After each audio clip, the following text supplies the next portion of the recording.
Ready to eat. Ayan. Hello guys, magluto tayo ngayon ng beef stew. Ayan. Dito muna natin yung ating carrot, bell pepper. Nagad lang tayo ng butter. Ayan. Ilagay natin yung ating beef. Ilagay natin yan hanggang sa mag golden brown siya.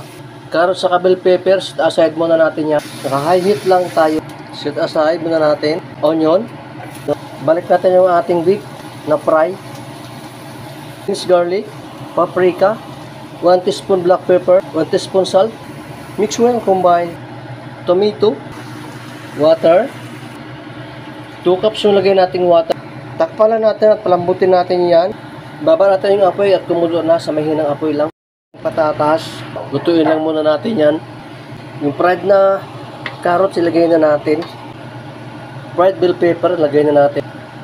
Yung parsley, onion leaves. Yan, haluin lang natin. Ayan, ready na yan siya. Luto na. The recipe is done. Don't forget to follow. Thank you for watching. See you in the next video.